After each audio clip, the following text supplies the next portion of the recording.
What's up, everybody? Welcome to the Red and Bold Show. We're excited and honored to talk with everybody today about your San Francisco 49ers. I'm your host, Marc Adams. You can find me at 49ers Camelot. I'm joined by my co-host, the great, the unmatched Anthony Robertson of 49ers Cutback. How's it going, Ant? It's going good, and what an intro, unmatched.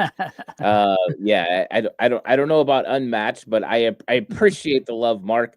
Marc, I gotta say, I've been loving what you've been doing over the last week. I've seen the shorts, I've seen the recorded video about Brock Purdy. Good content. So if you guys love good content, you need to be following Marc at 49ers Camelot. And so it'll be a good opportunity to get you some updated information. Marc does a great job, and I love his perspective. So go check that out. It's a lot of fun, and why not support Marc? He's such a great guy, and he does good work. Whether it's on 49ers Camelot or 49ers Web Zone, Marc's the go-to for information. I really appreciate the work that he does. I appreciate it. Most of my information comes from people like Matt Mayoko, so I want to always give them credit. Lou's in the chat. What's up, Lou? Joel's in the chat. Thanks for joining us. I'm sure others are going to be jumping in here soon. So let's get started with, you mentioned it, Brock Purdy has a new contract. I love this. I think that it's a great contract for Purdy. I think that it's fair for the 49ers. You know, when you look at an annual that runs around, what was it, 53 million, I think it was. I don't think that that's too bad. Yeah, we'd love to have him for 43 million, but that's not going to be fair to him, especially when you talk about quarterback markets. What did you think? What was your first thought? I did see plenty of 49ers fans who were like, oh, this is bad, but most were really excited. Now, I did also see Seahawks fans and Rams fans who were like, yes, this is great, which, some of them I had to respond to, why do you think this is great? Y'all have a hard time beating them. But, it's all in fun. So what did you think about it? Did you like how it was framed? Any thoughts, good or bad, about the contract? I thought it was good for both sides. I thought that this is one of those contracts. This is what you always want with negotiations, is you want to be able to come away from it with both sides feeling really happy with the contract. And I think that's what happened. I think that there was a sweet spot here. And I do believe it was between 50 and 55 million was going to be the sweet spot for the 49ers. And there were a lot of people that kept teasing $60 million. There were people that were saying the 49ers didn't want to go above $45 million in annual salary. And ultimately, they kind of meet in the middle of that 60, that 45, and they hit right at $53 million, which I think is a very good number for Brock Purdy. And I think it's good for him because financial stability with the $181 million guaranteed for his future, but also for the 49ers, it still gives them some flexibility, especially as we move forward, and they're going to continue to build a roster around him. This contract is going to age extremely well for the 49ers. By next year, he's going to be out of the top 10 more than likely as far as average salary per season. And so when you look at things like that happen, you realize the 49ers are getting a very good deal. And Brock Purdy's doing a solid for himself and his family, but also for the team, because there's one thing we know about Brock. He's a competitor. He wants to win. And I think we're seeing that with this contract. I love the contract overall. I think it's a good structure for the 49ers. I think it was great for Brock Purdy. It's not very often you can say it's a win-win situation, but I think this one is a win-win situation. Yeah, I thought it was great. For me, it was a lot of it had to do with get him done so he can be, spending most of the offseason with his teammates. I didn't want any kind of distractions, didn't want Ayuk type stuff or Deebo Samuel type stuff where there's hold-ins. I think we saw last year that stuff impacted the 49ers, and we saw the year before when Nick Bosa wasn't around during training camp, and he admitted that it affected his 2023 season. So you just can't play that game with your quarterback. I wish the 49ers wouldn't play that game. I'm glad they didn't with Kittle. I'm glad they didn't with Brock. Hopefully they get Fred Warner done soon. Just think that it's stupid to keep putting it off and putting it off. And I don't know if that's a Parag thing or what, but if it is, then Parag is getting worse at his job, in my opinion. And usually, I've been really positive most years at the work that Parag Marathe does, but I don't like the way that they have done contracts in recent years. Lou in the chat says happy with the contract. David Morazzo says, I feel like Brock could have held out for more. Yeah, probably.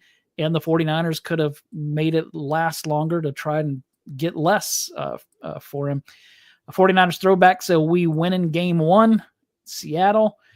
Let's see. Lou said in about a year or two, Brock Purdy contract will be amazing. He's a humble guy. Love it. Strawberry Reacts says the timing is great. The front office is actually getting the last 3 contracts done in good time. Diamador, Lenore, Kittle, Purdy. If they get Warner done before training camp, then we're all good. Yeah. And then he said, new front office. Who dis? Yeah. I don't know. It's weird, some of the stuff that they do, but I'm glad at how they've done it so far this offseason. So we talked about a couple of weeks ago, I think right after the draft, DJ Humphries was going to be signing with the 49ers, and then Matt Miyoko just a couple of days ago said not so fast. It sounds like he's not. What were your thoughts on that? Was he a player that you really were excited to see joining the 49ers, or are you like, he's nothing special? Yeah, I was really excited, and it's an interesting situation because his agency is the one that made the big, the big move on social media saying, hey, congratulations to DJ. He's back. He's healthy. He's signing with the San Francisco 49ers. And then next thing you know, Matt Miyoko is saying, hey, this thing is not official. This thing hasn't happened. And now we don't know if it's even going to happen. The 49ers went with Andre Dillard, Nicholas Petit-Ferrer. They added a couple of offensive tackles. And at the time, I thought, wow, the 49ers went all in on adding offensive tackles with DJ Humphries and then the 2 that we just mentioned.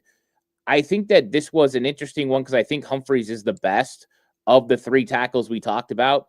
Him and Dillard were both first-round picks, but Humphries is the one that's played well in the NFL. He's had moments where he's been a Pro Bowl caliber player, and he's a consistent left tackle guy that, hey, if something happened to Trent Williams, DJ Humphries could get you pretty good play, at least as good or better than Jalen Moore was last year. And I think that's what ultimately you were looking to get.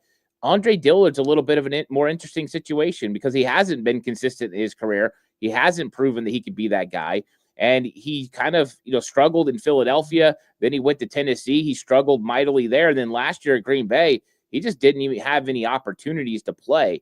So I think he's a little bit more of a projection. I think that there's a lot of talent there. When you're talking about pure athleticism, he's got it. I mean, the guy can absolutely move. He ran a 4.9 coming out of the combine. He fits the system, and so you are getting some guys that have the ability to play in the system with Dillard and Petit-Ferrer, who was a 3rd-round pick, who's the same sort of thing. Hyper athletic, really good, talented player, but struggles when it comes to certain areas of his game. Can the 49ers get more out of him? Now, he's 26. Dillard's going to be 30 years old. A little bit difference there. I do wish they had Humphries, though. I don't know what's going to happen. I don't know if this means they've officially moved on. Now they got Dillard and Petit-Ferrer, but we'll see what happens. The 49ers, they almost had a deal. I don't know what scared him off. Was it him wanting to compete for a starting job? Was that what it was? Was it some sort of financial, thing that he wanted in the contract that they couldn't figure out? That I don't know. But something made DJ Humphries walk away from the 49ers. And it could be as simple as he's not ready to pass a physical yet. Maybe that's what it is. I don't know. But I was disappointed to hear that DJ Humphries is not going to sign with the 49ers, at least anytime soon. Yeah, I heard Larry Krueger say that Dieter Kurtenbach said that DJ Humphries got parogged, as in Parag did something to the contract that he didn't like. But Larry, his thoughts were more that maybe Humphries thought that he was going to be the swing tackle, and then they brought in a couple of other veterans, and he wasn't happy about that, so he didn't sign. Who knows? Maybe you're onto something that he's just not ready to pass a physical. So Before we move on from offensive line, I want to get your thoughts on this question from Lou. He said, your thoughts on long-term project Nick Zakelj maybe being a swing tackle. You said Burford could be. Why not Nick Zakelj? His time is running out. I don't think that Spencer Burford or Nick Zakelj are going to be tackle prospects at this point. I do think that Spencer Burford is more athletic when it comes to lateral quickness than Nick Zakelj, which makes him a little bit easier to move to the outside than Zakelj. That's one of the things that makes him a guard prospect. I think he's got a good anchor, and so he's athletic enough to play inside. I don't think he's athletic enough to play outside against some of the premier edge rushers in this league. You just look at the Rams, for instance. You put him against Jared Verse, and Jared Verse is going to eat his lunch because he's not athletically quick enough. But you move him inside, and he's going to do better against a guy like Braden Fisk because he's got a good anchor and he's able to move laterally good enough. Same with Dominic Pooney, same sort of thing. And so space is the enemy of these guys who are a little bit more slow-footed, moving laterally. And so getting him out on the edge can be a problem. So that's why Nick Zakelj won't go out there. But Lou's right. Time is running out for Nick Zakelj. It's running out for Spencer Burford as well. They're in a really big competition this year for left guard. Ben Bartch, Nick Zakelj, Spencer Burford. Somebody's got to step up and go seize this moment and make their spot. What does it take for Nick Zakelj to be a starting offensive lineman for the 49ers? Be a lot better when it comes to run blocking. His pass blocking was very good last year. His run blocking, not great. What does it take for Spencer Burford? Consistency. He's the most talented of the guys we talk about at left guard. He's just got to be good more than he's bad. And unfortunately for him, for every 2 plays that are good, he's got 1 that's not so great. And so it's consistency for him. And for Ben Bartch, it's just do what you do. Stay consistent. That's going to help you get on the field. So it's 3 interesting players. All of them have different strengths and weaknesses. And somebody's got to go take this position and just go snatch it. Go get that gold ring. And I don't know who it's going to be right now, but I think it's going to be a fun competition in camp. I always defer to you, especially when it comes to offensive line, because you know that's so much better than I do. I do think that Spencer Burford is in play for swing tackle, but that doesn't mean he's going to win that job, especially with the 2 veterans that they brought in. So, then whatever happens to DJ Humphries, if they bring back DJ Humphries, then I would say Burford's going to be a guard. But if they don't, then I think he has a shot at least competing there. So we'll see. He was a tackle in college, right? Is that he was right? A tackle at UTSA, and pretty good. I mean, he's got the length, he's got the athleticism. Those aren't the arguments. The question is, can he play out there at this level? Does he have enough lateral quickness? I talked about the speed. Dillard does have that. And the interesting part about the swing tackle, and this is something that befell upon Jalen Moore, if you are going to be a swing tackle for the 49ers, you're going to play all through training camp, all through the preseason at left tackle because Trent Williams isn't. So when that happens, you don't have an opportunity to start anywhere else. So if Spencer Burford gets put into that role in training camp, he will not be in contention for the left guard spot because that's why Jalen Moore never was. That's exactly what Chris Foerster talked about last year. So we'll see what they do early on. If Burford's out there, there's a chance he's not in the mix for left guard. And I think that would be interesting considering how high they were on him when they drafted him at a UTSA. Yeah. I should have done this when we were talking about Brock Purdy. I'm going to see if I can share my screen. I don't think I've ever done this live. So if you don't see it, then yell at me and I will stop doing it. But can you see this? Yeah. Okay. All right. So this is Warren Sharp at Sharp Football talking about Brock Purdy. When trailing, because I wanted to get your thoughts on this. When trailing in the final 7 minutes of any game, regular season or playoffs, Brock Purdy has 0 touchdowns, 6 interceptions, 5 sacks taken, 1 fumble lost. So those are bad. His 9% interception rate is 3rd worst of 71 quarterbacks. His 15% sack plus interception rate is 2nd worst. His plus 0.01 EPA per drop back ranks 55th out of 71. So your thoughts on that? Does that scare you any? To me, some of those games were, we had that Green Bay playoff game where it was wet. He played terrible, But in the end, he came back and led the team down. Then you've got the NFC Championship game against the Lions when they were way down. He brought them back. And so to me, you even go that Cleveland game in 2023, wet ball. He's playing terrible. They're losing. And then at the end, he drives the team down, gets in field goal range. Jake Moody misses. To me, that's how I think more of him as a clutch quarterback who comes through when he needs to come through. But those numbers are pretty bad. I mean, when trailing in the final 7 minutes, no touchdowns, 6 interceptions, 5 sacks, 1 fumble lost. A lot can go into that. You've got offensive line play. One of those interceptions could have been off of a receiver's hands. Who knows? Do you look at that and go, I'm not worried about that at all? Or do you like, oh, that does look bad? I wouldn't say I'm not worried about it at all, but I wouldn't say I'm hyper worried either. I think it's kind of like in the middle where I'm looking at it as a young player that's developing in the NFL. And this is something that happens with young players. Go back and watch early Steve Young, early Joe Montana, and they made these mistakes as well.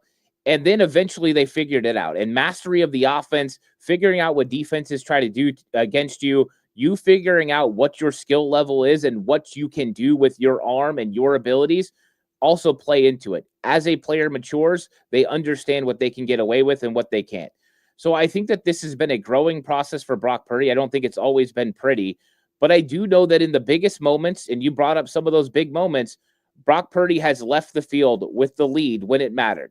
And you think about that Cleveland game, they came back. He put them in position with some good throws, and they got back into a situation where they could win with a field goal. You look at the Super Bowl, he went toe-to-toe with Patrick Mahomes down the stretch, and yeah, they came up just short. But it wasn't his fault in the end. And so I think those are the things you look at, and you're like, you know what? This Brock Purdy, he's got something to him, and I think we've seen so many times where he's been able to step up that I feel like the more he gets comfortable within this offense, it's just going to get better and better. But if it doesn't, then yeah, this is an issue, right? Just the same with the weather issue and the problem with throwing the football. It's Brock Purdy that has to overcome these situations. So I think it's not something you dismiss, but it's not something I'm overly worried about right now either. Yeah, because two things for me. You mentioned the Super Bowl. He left that game. He left the field twice. Once at the end of the fourth quarter, toward the end of the fourth quarter. Not at the end, but toward the end. And once in overtime. He left the field twice with the lead that he had just given them. And then that final drive, in overtime, if it wasn't for a missed assignment, maybe they win it right there and Mahomes never gets the ball. The other thing is that when you're trailing late in a game, sometimes your running game is no longer a factor. And so I think that when you have plenty of time, you get the ball and you have plenty of time, then you can play, run all your plays, use pass, use run. But there are times that that's you're one-dimensional because of the limited amount of time. And so I think that that's something to consider as well. Like what Strawberry Reacts wrote here in the chat. It's odd that they put his fourth quarter stats in the playoffs. He's only thrown 1 interception in the playoffs, and it was in the first half. Most of those, I think he meant stats, are regular season. So yeah, I think that's a really good point. Want to get into the schedule, but before we do, obviously when the schedule came out, they have the easiest schedule. Nothing like what they had last year. They have a positive rest differential instead of a negative 22 or whatever it was last year. I don't think they play anybody coming off a bye. If they do, maybe it's okay. So that's what I thought. So much, much better. But I wanted to get to the statement this past week from Colin Cowherd. Again, I'm going to try to share this screen. Hopefully everybody can hear it. If not, I will apologize ahead of time. But I want you to hear what Colin Cowherd said, because I think that this is really stupid and annoying. So let's take a listen. I have been a skeptic on the last couple of drafts for the San Francisco 49ers. I have said this, they're getting old and expensive. I don't like their offensive line. I thought this year's draft was a lot of hit and miss with 11 picks, 4 or 5 I liked, 5 or 6 I didn't. But they have the easiest NFL schedule, I'm not joking, since the 2015 Atlanta Falcons. And it's based on 2 metrics. Number one is last year's results. So they're playing a lot of teams that were bad last year. And the second metric is a lot of teams that are projected to be lousy this year. So on 2 different metrics, they've got the easiest schedule. Now, I will say this. If you gave Patrick Mahomes, Lamar Jackson, Matt Stafford, Josh Allen this schedule, it is 13 to 14 wins. This is an affront to competitive football. And I don't want to hear $55 million Brock Purdy. I don't want to hear any excuses, or I don't want to hear any pom-poms when he wins 10 games with this mess of a schedule. San Francisco, not only is this schedule littered with mediocrity, they don't face a single team off a bye. Okay. Outside of Matt Stafford twice and CJ Stroud once, they don't face what people view as an elite quarterback. In fact, it's rookie quarterbacks. It's quarterbacks without 20 total starts. So I'm done with the Brock Purdy excuses. All right. So this was so annoying to me because first off, not long ago, he said that the 49ers were going to finish last in the NFC West. And now he's saying, if I don't want to hear any good things if they win 10 games with this cupcake of a schedule. I mean, we all know that Colin Cowherd's a Seahawks fan, so he hates the 49ers. And so, look, if I was in his position, I'd probably be taking shots at the Seahawks and the Rams and the Cowboys.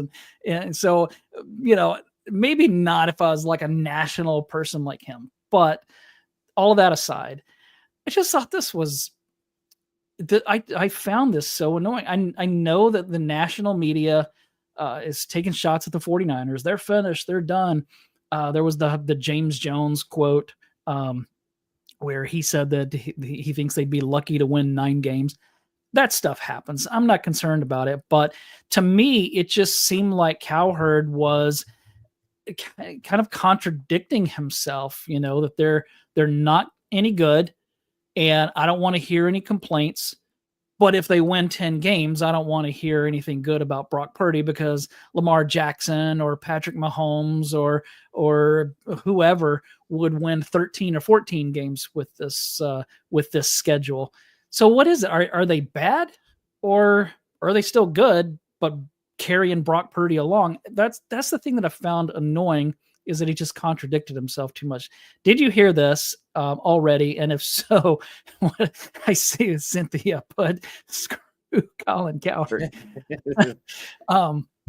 Yeah. So what were your thoughts when you heard this? Yeah, so I had heard parts of this. So, you know, listening to the whole thing right now, I think first off, Colin Cowherd, this is what happens when you don't do due diligence and aren't completely informed as a national media member.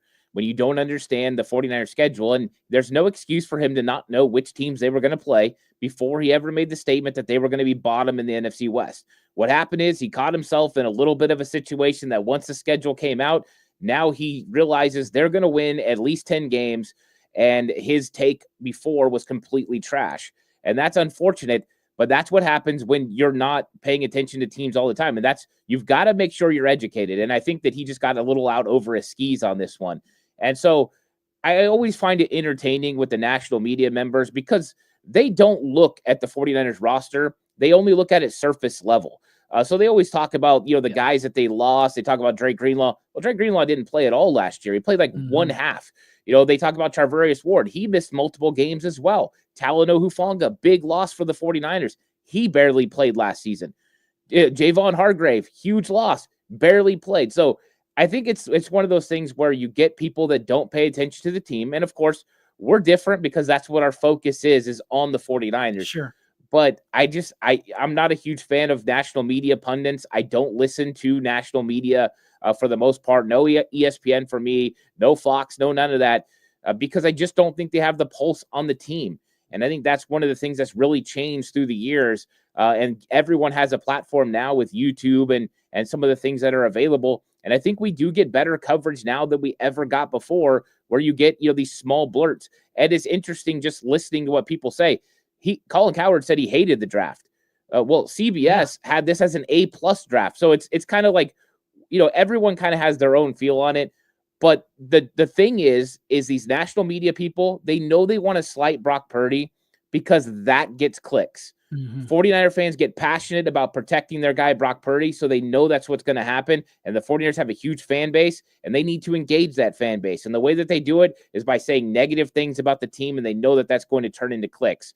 But all it does is make them wrong. And I think if people started keeping a scorecard on how often these guys are wrong, like James Jones and with Colin Cowherd, they would stop listening. So I have a friend that sends me national media, stuff. The used to be Skip Bayless and Colin Cowherd, and I could care less. I do not care about their opinions. To me, they're way wrong all the time, and they don't have the pulse of the 49ers team. Yeah, and how do you say I don't like the last two drafts? Well, this draft class hasn't played a down yet, so you can't say you don't like them. Last year's draft class was really good. And now, will they be good this year? Who knows? I tend to think that they will, but they played a lot as rookies, and so I like that one. But yeah, it just I don't like the. I can remember back when ESPN just reported news and everybody loved ESPN, but now it just feels like nobody does. And this is he's with Fox Sports, but obviously that's what we're talking about. All right. Thanks, everybody, for backing me up in my anti-Colin Cowherd. David said Cowherd and Florio are wrong a lot. JD says, yeah, but what's the chance the Niners or Brock or Kyle are as bad as last year? Rob said Cowherd still mad Trey Lance dated his daughter. Yeah, it is definitely interesting. All right, let's talk about the schedule because we haven't met since then. So I want to get your thoughts. Let me just run through some things real quick. They have a positive rest advantage, which everybody's heard about. Guy Haberman said he's got the 49ers +9 on rest advantage. Also finishing with 8 of their 10 opponents coming off of a road game. So that's another good thing. Not playing any teams coming off a bye, which we mentioned. They have 4 Eastern time zone games. Now, only 3 are early starts. Tampa, which is on the East Coast, of course. The Giants, New York, obviously been out there. Cleveland, not really East Coast, but it is in the Eastern time zone. So those are all early starts in the Eastern time zone. The Colts game is the 4th Eastern time zone, but that's on a Monday night. 2 other early starts are on Central time zone. That's New Orleans and Houston. Will they? The question for me is will they return to Santa Clara between games in Houston and New York? Last year they returned. The previous years they went to West Virginia. Years ago they would go somewhere in Ohio, Youngstown, I think. They have 5 primetime games. 1 Thursday night game against the Rams, which I don't mind, only 1 Thursday night game because I hate putting that on the team. They play the Falcons on Sunday night, which I think is going to be a tough one. The Panthers on Monday night, which they should win if they were asleep. The Colts on Monday night, which who knows? The Colts are bipolar. Like one week they're good and the next week they're not. They play the Bears on Sunday night. I think that one runs the risk of being flexed out if the Bears aren't any good. But then the final game of the season, the 49ers play the Seahawks. If both teams are making a playoff push, they could be flexed in on that one. Week 14 is their bye. That's late. Want to get your thoughts on that because I think that could be good for them when they're coming down the stretch, because in 2023, down the stretch, especially after that Christmas game against the Ravens, they really didn't play well down the stretch and then almost lost to Green Bay and Detroit in the postseason. So it would be great if they could be rested and healed up some and have some momentum late in the season. And this will help. 6 of their last 7 opponents had losing records in 2024. So what are your thoughts on the schedule and anything that jumped out to you? Especially want to know what you think about that late bye. Yeah, I think that there's some interesting things. The first thing that jumped off to me when I was going through it was the 10 o'clock games. And you brought it up, 3 on the Eastern time zone, 2 in the Central time zone. But the 49ers before, and a lot of West Coast teams struggled in those times. Now, that's not the case for Kyle Shanahan and the 49ers. They are 15-12 in road games that are played in that early window, and 20-19 in all road games during Kyle Shanahan's career. So that'll give you kind of an idea of the difference in the timing of it. So that's a good thing for the 49ers. They win when they play in those early windows. And I think we've seen that kind of shift since Jim Harbaugh, some of the attention that people paid to the internal clock and how things are handled. And I do believe the 49ers are probably going to come home from Texas before they go to New York. That's a short trip. The time zone, you'll actually gain the hour by coming home. So I think that makes sense for them to come home. I think last year there was the Thanksgiving, so that kind of played into it. Now, when it comes to the bye, I do think that it's very late, considering where you'd normally like your bye around week 9 or 10, where the 49ers have had it consistently over the last few years. That's the optimal time, halfway through the year, because then you can get a break. I will say having the mini bye after the week 5 Rams game could help the 49ers be able to make it to week 14. I think it's going to be concerning probably between week 11 and to week 14 to see how that team plays in that time. But if they can hold on, you're right. It sets up nice for that playoff push, because then you can get 4 games after the bye, followed by, now everyone's talking about how well the 49ers schedule sets up. If they can get themselves into a situation where they can win the division and maybe even because of some tough games in the NFC, be able to get a home field advantage, they could go bye, four games, bye, and then a playoff run where they only have to win 2 to get to the Super Bowl. That would set up very nice for them. That's a lot to ask, though, for a team that's got a lot of rookies and a lot of guys they're going to have to grow into this football team. But you can see that there is a pathway to some really great success through this schedule. You brought up the fact that, it's the one of the worst schedules since 2015 as far as win percentage of the opponents. And also, they're playing a lot of teams that haven't been in the playoffs recently. I think it's like their last 7 opponents missed the playoffs last year. So that's huge for them. They have an opportunity to close it down the stretch and get a really good seed going into the playoffs. And I think that could be huge for them. Let's see here. David said, I like having a late bye week. Kenny 49ers said, when we lost to the Ravens and Brock Purdy was MVP in the MVP talks, we had 7 days less rest. That's hard to say, than the Ravens. I remember that. That was they definitely were up against it. Monkey Boy 12 says, hardest stretch of the schedule looks to be 5 through 10, less the Giants. Just gotta make it through that and stay healthy. We have a chance. So 5 through 10 is the Rams, the Bucks, the Falcons, the Texans, Giants, and then the Rams again. So that's a good call, Monkey Boy. Let's see here. David says that last game versus Seattle will be just like 2019, Greenlaw tackle at the goal line. All right, so who's going to make the tackle this time? Uncle Salty said, with little drama and getting Kittle and Brock signed, the Niners should be headed in a positive direction for the whole offseason program. So, that's Keys said, with Brock's contract done and our schedule being so easy, we need to add some good free agents to have depth. So, I think things are looking good for the 49ers. I want to real quick run through the schedule. Do you want to do who has the advantage, or do you want to do who wins? Yeah, I think we should do like who has the advantage. All right. I think that's the best way to go. Picking winners is always interesting when you're Yeah. at this time of the year. Mhm. But I'll do it either way. I don't mind picking a winner too. I'm not crazy either way. I'll do it either way.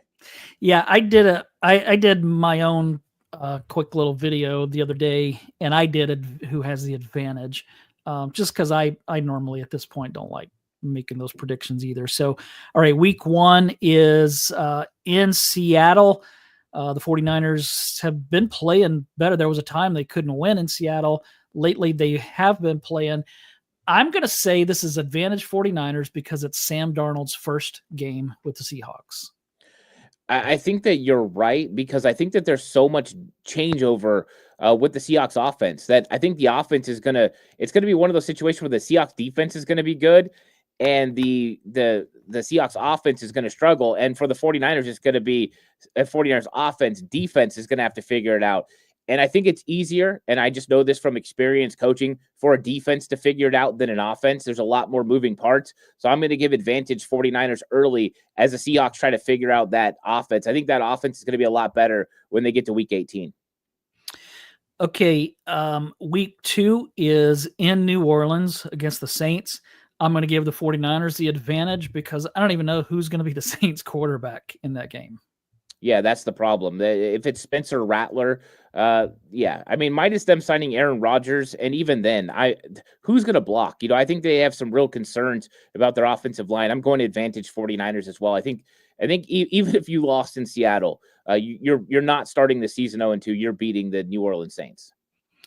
Week 3, they come home for the season home opener against the Arizona Cardinals, who I think had a good draft, had a good offseason. I think they're going to be improved, but I still think the 49ers are going to be better. I give them the advantage in this game. I do as well. It's at home. I think that this is a good situation for the 49ers. And I think that they have an advantage early. It's always interesting with Arizona because I feel like they play better earlier in the season than they do late, and they kind of tail off. But I do think the 49ers can get a win here. I think it would be very important. I think it's going to take a little bit for some of the new pieces for the Arizona Cardinals to get acclimated. But I do like their team. I think these games are going to be a lot tougher against Arizona this season. Yeah, I saw a Cardinals, somebody who covers the Cardinals, kind of putting the 49ers down. And I just think, first off, they wouldn't have won that last game if Brock Purdy was playing, and then Jawan Jennings got kicked out. That first game that they played, though, was kind of like that first Rams game where the 49ers had them and just got sloppy and let them come back in and win it in the end. So, but the Cardinals, I do think, are going to be better. Week 4 at home against the Jacksonville Jaguars. I don't expect them to do much. So I'd say advantage 49ers. Yeah. Duval. No, it's not happening. 49ers. Yeah. Advantage 49ers. Week 5. This is the tough one on the road against the LA Rams. I realize it's Levi's South and the 49ers fans will probably outnumber the Rams fans, but I'm going to go advantage Rams. I think they're going to be really good this year. And since it's in LA, I'm going to give the Rams the edge here. Yeah, that's why it's hard to pick games. I think it is advantage Rams, but is Matthew Stafford going to be healthy? I mean, you just don't know about Matthew Stafford's health. We've seen him have issues early in the season. If he's playing, it's at home on a short week. I do think it's advantage Rams. So that one will be more interesting, but that's why there's a lot of things that play out in these games is week to week, what's happening health-wise, and Matthew Stafford's going to be a big part of it. I think this is, like you said, probably advantage Rams. I still think it's close because the 49ers travel so well, the fans, but I do think it's advantage Rams as well. Yeah, that quarterback and that receiving core might be a little scary this season. Week 6 is in Tampa against the Bucs, so this is an early start. I think Tampa is going to be pretty good. If I was picking it right now, I would pick the 49ers to win it, but I'm going to say advantage Tampa. I'm going to give advantage 49ers. They're having an offensive coordinator change there. So I think that's going to play into it a little bit, but also we've just seen the 49ers handle Tampa Bay for the last 3 years. And so I think that they're a little bit in Baker's head. I think that they do enough to win. So I think that there's an advantage there. The 49ers just have an advantage mentally right now over Tampa Bay. But if you told me when we got closer to this game and Tampa was playing really well and the advantage would flip to them, that wouldn't shock me. I think this one's pretty close. But I'm going to go advantage 49ers because of recent success, even last year. This is going to be an interesting one here. Sunday night at Levi's Stadium, I almost said in Candlestick, against the Atlanta Falcons, Week 7. I think the Falcons are going to be good. I think they may be a playoff team this year. I'm still going to go advantage 49ers, but I'm probably going to be a little more nervous about that game than I normally would be against playing the Falcons. Yeah, I think when it comes down to the Falcons, what's their pass rush going to look like? They did go get Jalen Walker. They went and got, Pierce Jr. in the draft. They are adding players there, but they never figured it out last year. And if they can't generate a pass rush, well, that's going to be, a good time for Brock Purdy. I don't think Atlanta is ready and up to the task coming to San Francisco. I'm going to advantage 49ers. You're at home in prime time. This is where the 49ers sit. I think this is a good situation for them. They should be very comfortable on defense by that time. And I just don't know if they have enough weapons in Atlanta and enough pass rush. Advantage 49ers. Week 8 is in Houston against DeMeco Ryans and the Texans. It's going to be I think that'll be a good one. I'm still going to go advantage 49ers just because I think that they're going to be better than Houston, but the Texans are going to be a tough out. Yeah, I don't think this one is a clear cut either way. I think this one is going to be tough. I think DeMeco, he always schemes up very well, but I am going to give advantage 49ers because when it comes to Kyle Shanahan playing against coaches that played for or that coach with him, he's usually very successful. I know Mike McDaniel got him last year with Miami. That's a different situation. He's a lot like Belichick in that manner. He wins against his former coaches. So I give advantage 49ers because of the Shanahan factor. And I think there's question marks about Houston. I think there's some interesting things going on there with that roster. Week 9 on the road against the New York Giants. That should be a heavily favored 49ers game. I give the Niners the advantage in that one. Yeah, advantage 49ers. I can't take them serious with Russell Wilson, probably being the starting quarterback. I get it. Russ had success against the 49ers in the past. This is not the same Russell Wilson. So I think the advantage 49ers for sure. Week 10, they host the LA Rams. I gave the Rams the advantage earlier in the season. I'm giving the 49ers the advantage in this one. I'm doing the same thing. They're at home. I think it gives advantage to the 49ers. I do think these games between them and the Rams are going to be razor close. I love the Rams additions, on the defensive line over the last couple of years. I think they still have question marks about linebacker. That could come back to bite them in the butt a little bit, especially if Christian McCaffrey's rolling at the time. So advantage 49ers. The next week, they go on the road to Arizona to play the Cardinals. And I'm tempted to give the Cardinals the advantage because I do think that they're going to be much improved. But I can't. I just can't. I'm going to give the 49ers the advantage. Yeah, I think if the at Arizona game would have been earlier than week 11, I would have gave an advantage to Arizona because they play better in the beginning of the year and at home. But this is later in the year. This is usually the time they tail off. Let's see if something changes. They got a lot of young players, so maybe they'll be playing a lot better at the time. But I just don't trust Kyler Murray. I'm going to advantage 49er. Brock Purdy and Ricky Pearsall going to their home state. I think Brock's going to show up and show out. So I'm going to advantage 49ers. Yeah, Kyler Murray went off on the 49ers last year, but there was a different defensive coordinator then. So I think that this could go differently. Week 12 on Monday night. Not sure how the Carolina Panthers got a Monday night gig, but hey, everybody deserves at least one. This is easily advantage 49ers. Yeah, I don't know what they're going to get, out of Bryce Young. And I don't think that they've done enough to improve that defense. I think that defense is still, in shambles. And so they're going to have to figure some things out. I think the 49ers have a real advantage. I think this is also a game that might get flexed out. Carolina's got to hold up their end of the bargain for this to be on primetime. And I think I just have a feeling that they might be competitive in games, but I don't think they're going to be a competitive team for the whole season. It's going to be hit and miss. So, yeah, advantage 49ers. When did they start flexing Monday night games? They can start flexing them. I think it's like week No, 9 or something. when did they? Because They just announced that they could do it now this year. This is the okay. first year Wow. it has become they're able to flex Monday Night Football games. Wow, I totally missed that. Wow, dang, I didn't realize that. Crap. Yeah, you may be right. Stinking Carolina. That is kind of interesting because I think I heard Adam Schefter the other day say the NFL really seems, because he was kind of a little bit down on the 49ers. They lost a lot more talent than people think they did. But he said the NFL seems high on the 49ers because they gave them 5 primetime games.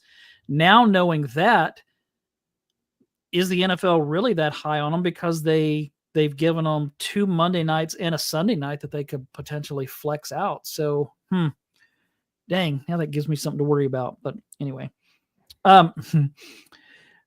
so week 13. This one is the one when I did it by myself. I said advantage 49ers. This is in Cleveland. You never know. November 30th, you never know what the weather is going to be like in Cleveland. If it's rainy, I'm going to say advantage Cleveland, but we don't know who they're, because they have like 12 quarterbacks, and we don't know which one's going to be playing that week. I think that when I did this by myself, I said advantage 49ers just because I think Cleveland's a mess.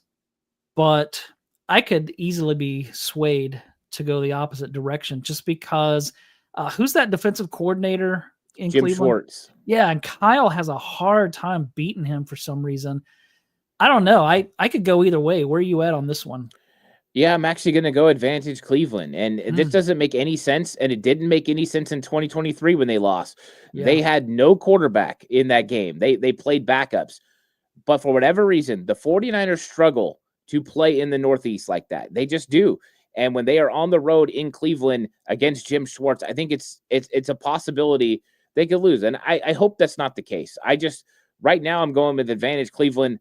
I hope the 49ers come in there and win, but I do think it's going to be a tough game no matter what. For whatever reason, you talk Minnesota, you talk Detroit, Cleveland, like those games are tough for the 49ers if you just look at the records throughout the years. And it didn't matter if it was Walsh or Seifert or Mariucci or, Harbaugh or Shanahan. Those were tough games. So I just think that this one I'm going to give, the advantage to Cleveland. But I do think the 49ers could win if they execute and play up to the level they're capable, because they're a better team than Cleveland in every capacity. Mm-hmm. Yeah, I'm just seeing this comment from Uncle Salty. Can't believe Grant Cohn called the Giants a threat in that game. Did he actually say that? Because that's insane. I mean, what was his reasoning? Because it's early start on the East Coast. I don't know. I'd be interested to hear why he said that. Moving on, week 14 is the bye. Week 15 at home against the Titans. That I definitely think advantage 49ers. Yeah, I think the 49ers got a distinct advantage. Cam Ward will be coming to the, towards the tail end of his rookie season, but he's not set up for success there. They've got a rebuild that's going to take a couple of years. They lost a lot of talent during the offseason. This is advantage 49ers in a big way at home. Week 16, they go to Indy to play the Colts on Monday night. We talked about this earlier, that you just don't know what you're going to get from the Colts, but I'm going to go advantage 49ers. I am too. No quarterback situation. Unlike Cleveland, the 49ers don't struggle to play, at Indianapolis. It's in a dome. You don't have to worry about things like that. I think that their quarterback situation, Anthony Richardson hasn't proven that he can be consistent throwing the football. There's question marks, all over this quarterback room. Is it going to be Danny Dimes? I don't know. I'm not fearful of either one of those quarterbacks for the 49ers. Gus Bradley knows this team inside and out. I think that gives another distinct advantage to the 49ers. They play the Chicago Bears at home on Sunday, December 28th. I'm going to give the 49ers, I like what the Bears are doing, but I'm going to give the 49ers the advantage. Yeah, the Bears one's interesting because I think that, they're putting prime time because they think the Bears are going to be in the mix at the end of the year. And Caleb Williams is so fun, but I do believe the 49ers are going to be able to overcome. I think they're going to be healthy coming off the bye, and I think they're going to be steamrolling. So I'm going to give advantage 49ers against Chicago at home. If this was in Chicago, I would give advantage to Chicago, but it's at San Francisco. I'm going advantage 49ers. Last game of the season is against the Seattle Seahawks in Santa Clara. We don't know when yet. I'm going to give the 49ers the advantage and say they sweep the Seahawks in 2025. Yeah, I think if this game is necessary for the 49ers to win, I think that they will win this game. I think that when it comes to, especially if it's a big moment, we haven't seen Sam Darnold show up in big moments and make big plays in big games. And if this is for the division or this is for them to get to the playoffs, he's got to prove that he can do it. We already know that Brock Purdy can do that. So I'm going to give the advantage to the quarterback that I know can make the plays down the stretch, and the team that I feel the most comfortable with, the coordinators and everything else. So I'm going advantage 49ers at home against Seattle. So a lot of advantages for the 49ers as we went through this schedule. Yeah, and as Lou mentioned, injuries are a critical part, and so if they can stay relatively healthy, then I think they can have a really good season. If they don't, like last season, I think that we could be looking at another bad season. But I do think that because of the lack of depth, things are going to be a little bit thinner, as far as the margin for error and the margin for injury this season. But let's hope that some of these young guys step up. Great stuff. Ant, anything else you want to add before we take off? No, I'm just, I love that the Niners got some positive momentum. And that's one thing that I loved about the Brock Purdy and the George Kittle deal and everyone showing up to OTAs. This has now put a positive momentum pushing forward. And now I'm excited for OTAs, and I'm excited to see what they do, with the rest of the offseason, because I do think that they righted the wrongs that have happened the last couple of years with some of the unrest and some of the question marks surrounding certain players. None of that. Even with Fred Warner, we want a new contract. Guess what? Fred's there every day. He said, hey, we'll get to the contract when we get there. Phenomenal the way that they're handling. I love the leadership. I love the way the front office is approaching getting these guys into a contract, and it's caused positive 49ers momentum that can build into a really good schedule that we just went over. That's favorable. That's good news for the 49ers, and hopefully there's a different vibe when we get to training camp and everyone's on board and everyone's working together. I love this for the 49ers. Yeah, it's going to be a fun season. Looking forward to it. Thank you, everybody, for joining us, especially for those in the chat. We appreciate your interaction and talking with us. And for those that are just at home listening or watching, whatever, thank you for joining us as well. Please make sure you take a minute to subscribe to 49ers Cutback and 49ers Camelot. That helps us out, and we would really appreciate it. Thanks again, everybody. We'll see you next week.